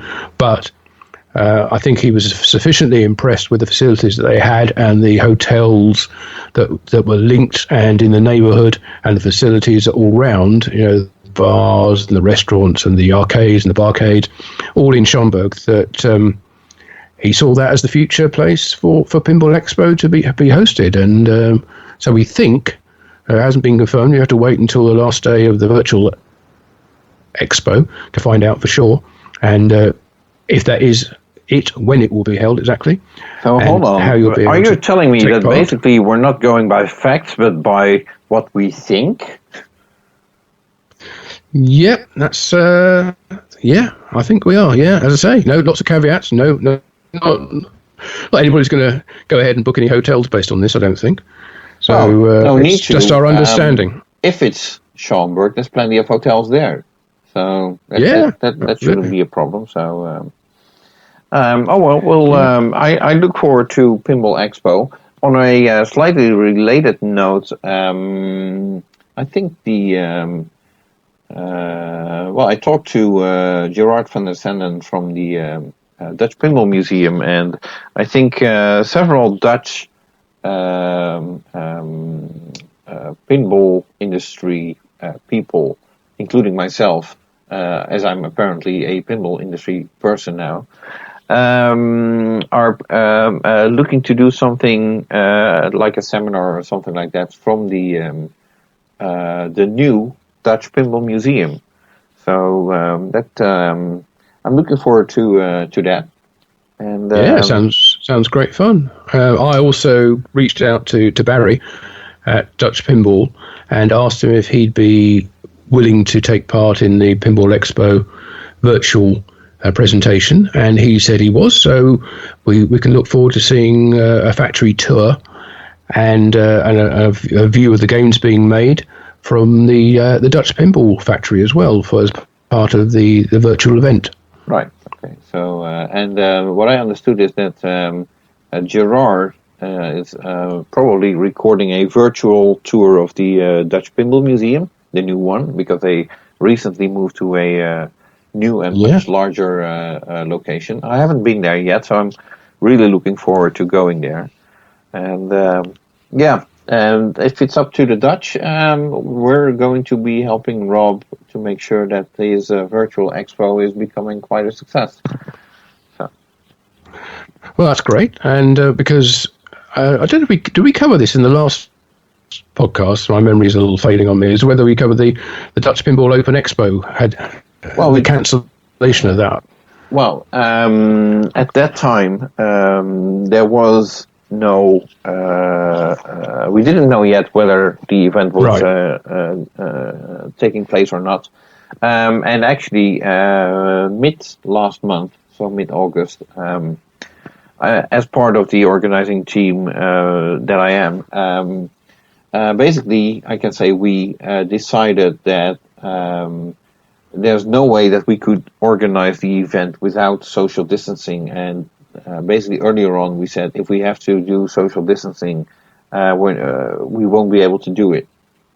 That was the main reason to cancel the Dutch Pinball Open Expo for this year. We keep the option open to do maybe something like a virtual event, but obviously Rob Berk is going to be apparently being the event to copy or follow or what have you. I reached out to a couple of designers asking them whether they would be interested in recording a video seminar, and so far everybody was negative about that. Right. So we still have to see whether such a virtual event will be taking place or not. Oh, well. So no Too bad, but, no Pinball Open Expo this year. No big surprise, although I have to admit, if it had gone ahead, I'd feel particularly aggrieved because I always go there. And unfortunately, the Netherlands is on a UK list of countries that people have to self-quarantine for 14 days if they visit at the moment. And I don't know if the UK is on the Dutch list, but either way, it wouldn't be practical for me to come over to any event even if it was held, at least not under the current rules. Although these things change, rulings change, and it would have been in November. So who knows what the situation will be in November? But at some point, as an organizing team, we had to basically decide: are we going ahead, yes or no? Yeah. And obviously, you can't do that 2 weeks ahead because chances are there might be a green light in November, but obviously organizing such an event takes months and months. So at some point you have to say, like, are we going ahead or not? And we decided to pull the plug. Well, we heard from Rob what the difficulties of that are. You have to work with the venue that you have booked as to whether you can cancel that without any penalties or not. Right. And he was held to that until the start of September, which is fairly close to the event. It's about 6-7 weeks before it was due to take place. But you were at least able to make that decision earlier, right, than he was. So, right. So, yeah. Okay. So moving on to other news. Yeah, there's August has been a month of news from from Las Vegas actually, and the site of the new Pinball Hall of Fame, because we've been seeing pictures from that and even a walkthrough video of how progress has gone on the construction of the new building, which they're putting up on the south side or south end of the strip. And it's looking good. And the walls are up there. They actually have a box building now. They're starting to fit it out. And according to Tim Arnold, they actually have plans to open the new place in January of next year. Yeah, I'm always surprised to see how fast things can go in Las Vegas. Where normal construction sites over here can take months and months and months. Well, it's still taking months over there as well. But it looks to be as if it's going really quick or fast, whatever you want to call it. Yeah, I was doing some research on that for the Pinball News article about it, and was looking back at some of the meetings that they'd had, that Tim and the architect had with the local zoning committee and planning board about how they were going to build this place, the things that had to change.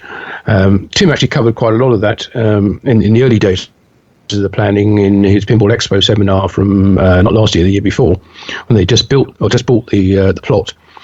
But he reckons it's about $10 million total budget for the whole thing. About 4.567 million to buy the plot, and then the rest of the building and fitting it out, and all the parking lot and everything that goes along with building a new building. The fire systems and air conditioning and all that kind of stuff takes up to about $10 million. And wow.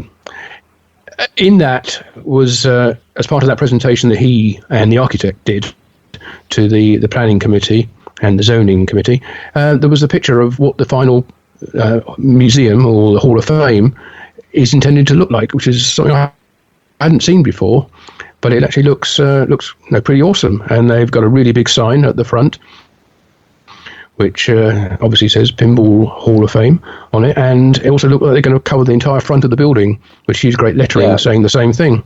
Yeah, well, multiple it colors. looked like a sort of a new logo for the Pinball Hall of Fame. I don't think they had one yet, so that's very welcome. And what I understood is that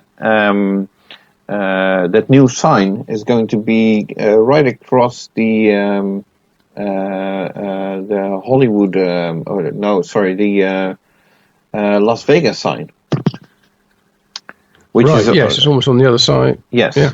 So, the Welcome to Fabulous Las Vegas, the iconic sign for Las Vegas, is is in the middle in the central divide between the two lanes. Yeah. So this may well appear in the background of a lot of pictures from tourists. Right. So. Very good, and amazing if they get all that done by January. But let's hope if they do, then there's a big opening party, and people are able to travel there and attend. Yeah. So I have to say what's interesting, what I read also in your Pinball News article, so go look that up on pinballnews.com. First of all, I was amazed with the size of this new facility, and supposedly it can host 700 pinball machines or something like that, and a bunch of arcade games. and it also probably will indicate that Pinball actually have to hire technicians in order to make sure that all these 700 games continue running, because already with volunteers keeping the Pinball Hall of Fame currently running with the 200 plus games that they have over there was quite a challenge. And so imagine keeping 700 games running. Yeah, it's amazing that they've been running on a purely volunteer effort from all this time, ever since they first opened up. But Tim was saying he thinks he will have to start paying people to work at the Hall of Fame in order to maintain the place and also do the sort of the customer service side of it as well.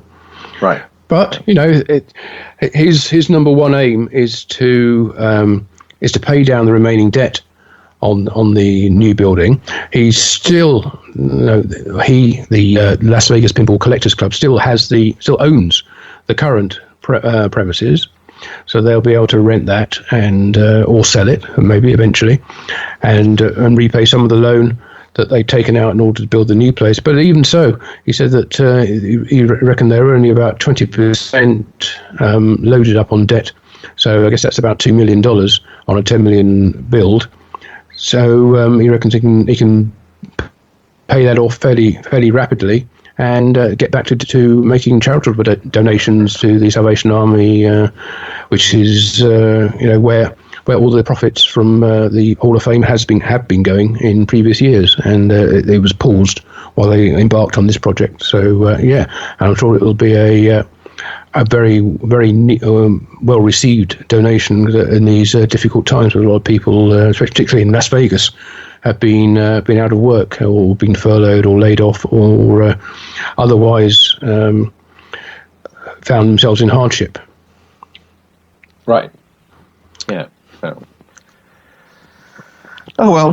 Best of luck to Tim Arnold, and obviously once we're able to travel back to the United States, which currently is not possible due to the coronavirus situation. I look forward to going back to Las Vegas and seeing the new facility opened up, and I'd love to take a tour and play some games there. Yeah, absolutely. We will be there as soon as we can be.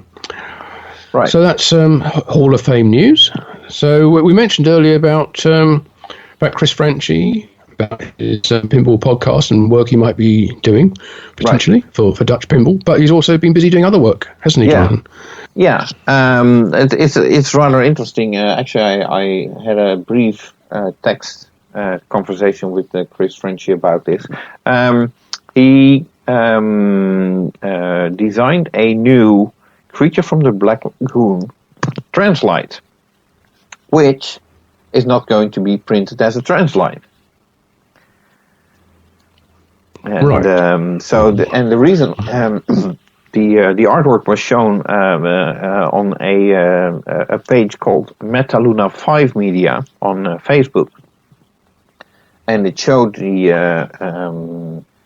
in typical Chris Franchi artwork style, I would say, which is more like based on photo-ish material, or he's probably repainted, but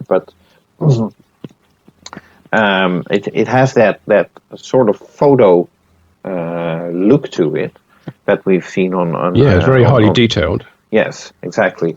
And the first thing that I noticed is that on the new Translite, which looks very interesting, I have to say, but the logo of Creature from the Black Lagoon has been moved.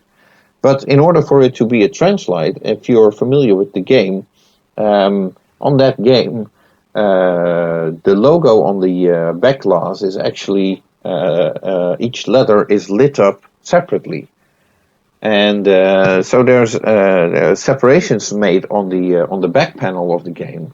So where the logo goes is sort of the only thing on that Translite that has to stay in the same place in order for that effect to continue. But the logo moved, so that I wasn't the first to point it out to Christopher, but he at the time when he made the Translite, this new Translite, he was not aware that this logo illumination was actually on that game. So, well, I suppose one solution would be to have a new light board behind it, which could be done with LEDs these days, of course, reduce the heat and power use.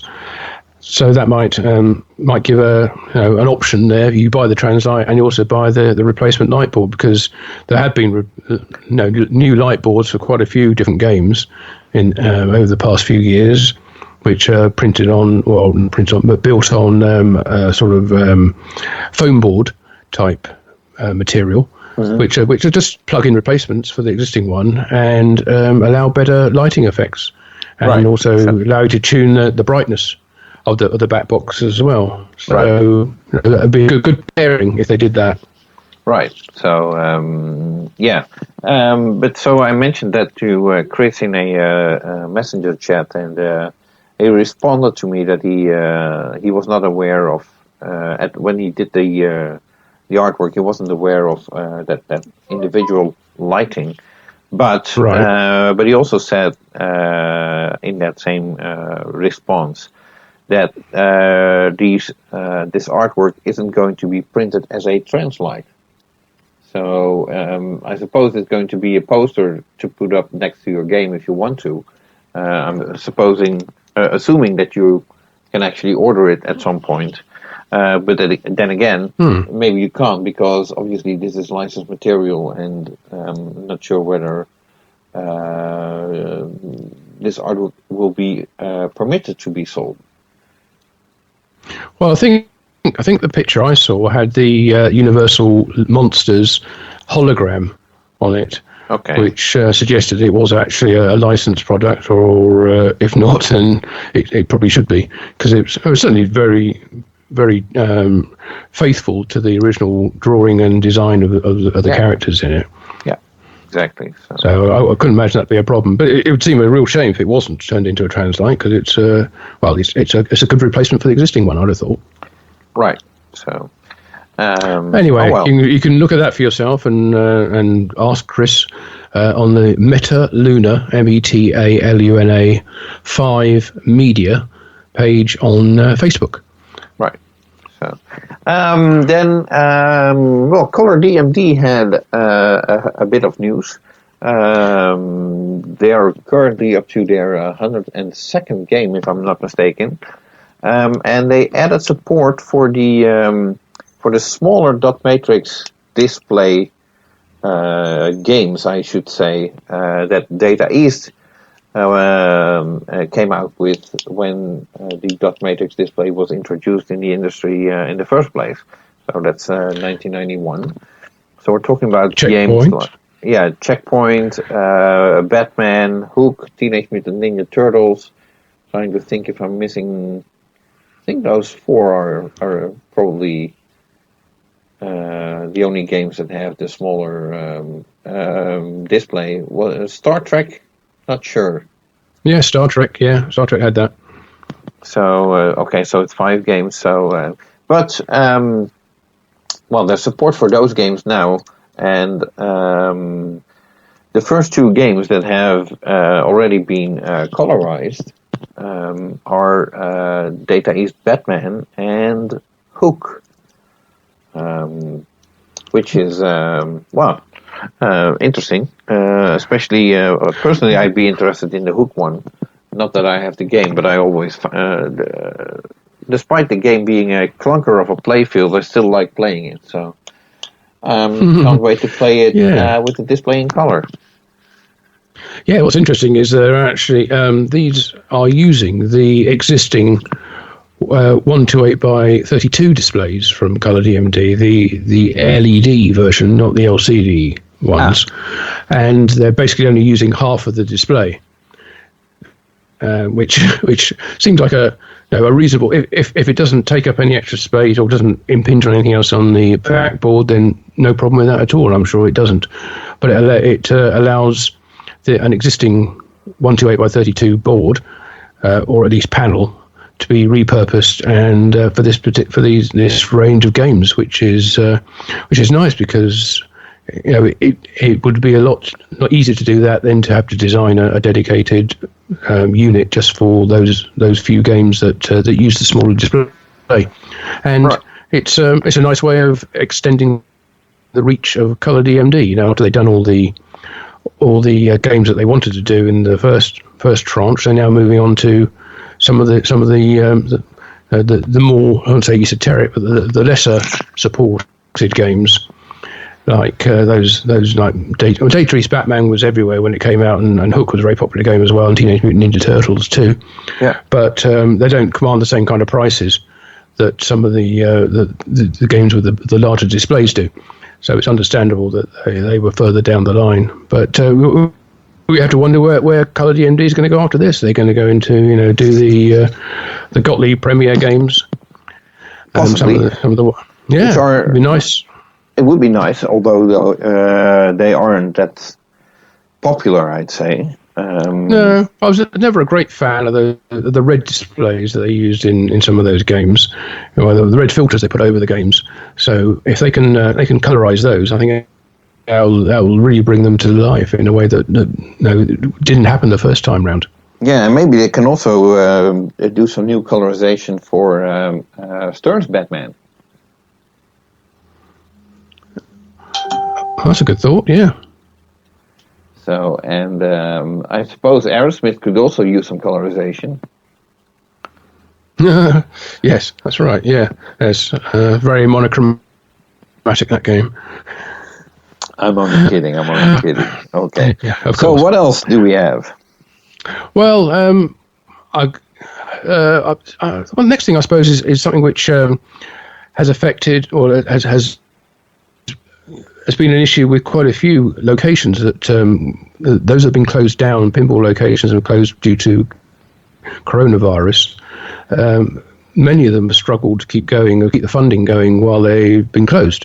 No income and still lots of outgoings.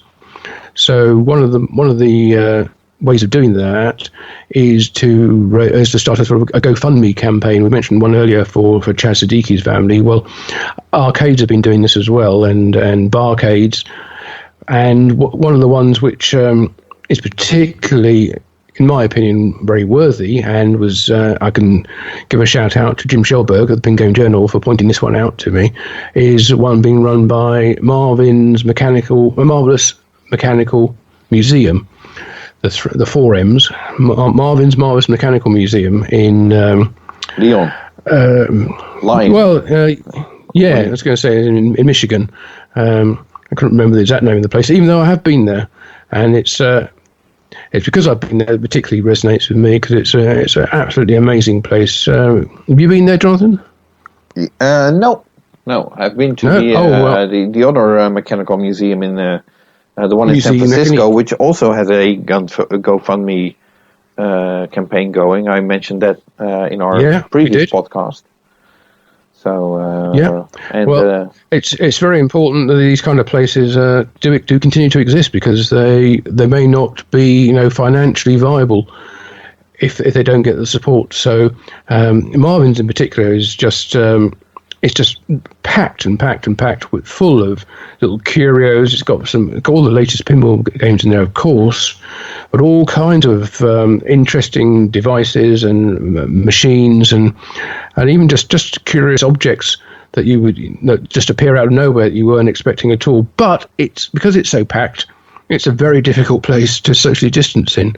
So you can see the problem they would have in reopening, and they're not open at the moment.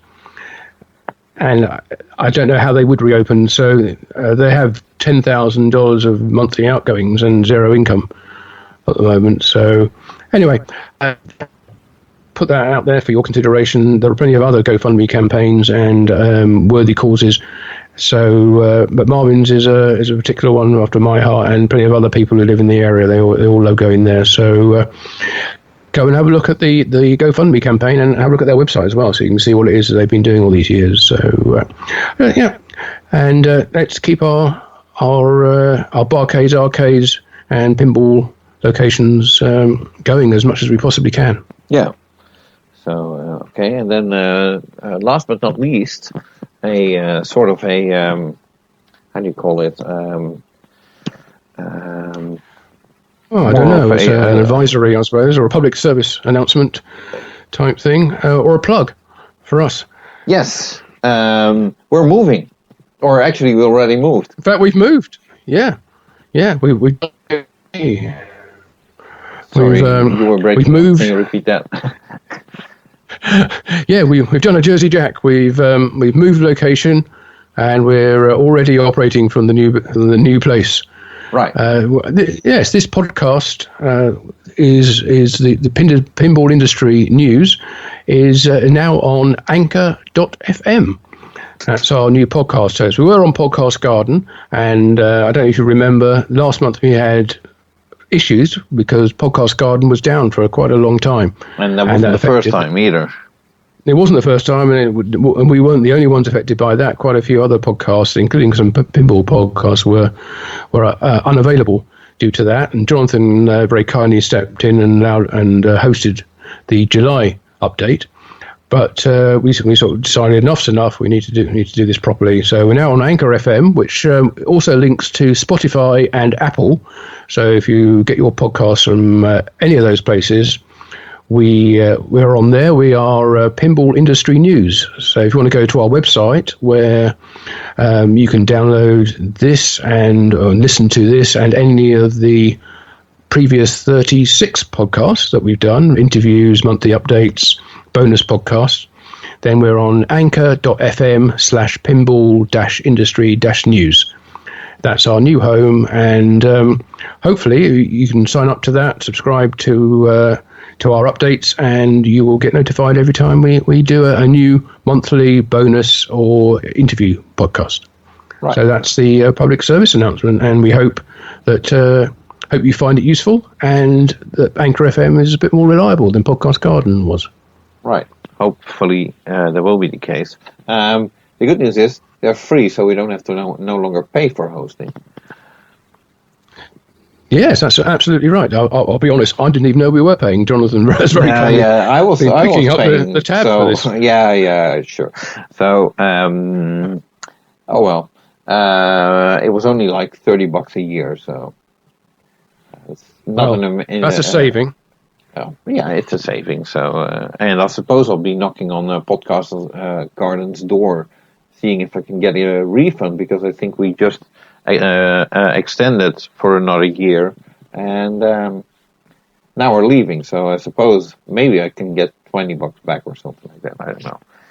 I'll have to. Well, they didn't seem to be very responsive when we had problems with them. I messaged them several times and got no response. Yeah. Whereas we probably weren't the only ones emailing them. No, but you think there'd be some kind of update. But yeah, when I was setting up the Anchor FM one, they were immediately responsive. You send an email or message to them, and within a couple of hours you get a response. So sorting out the problems that we had initially, which were basically around Podcast Garden not responding to moving, redirecting our subscriptions. But anyway, there. Right. So, and we hope it all works for you. Let us know if you have any problems or any questions, and we'll see what we can do. Right. Okay. So I guess that rounds it up for August 2020 up to September 3rd, I suppose, including the latest news. We'll be back, as far as I can see, we'll be back at the end of September with the Pinball Industry News recap of September. Unless there is really big news and we get a big interview, then we might do a bonus episode. But if not, then I suppose it's just the regular monthly Pinball Industry News recap.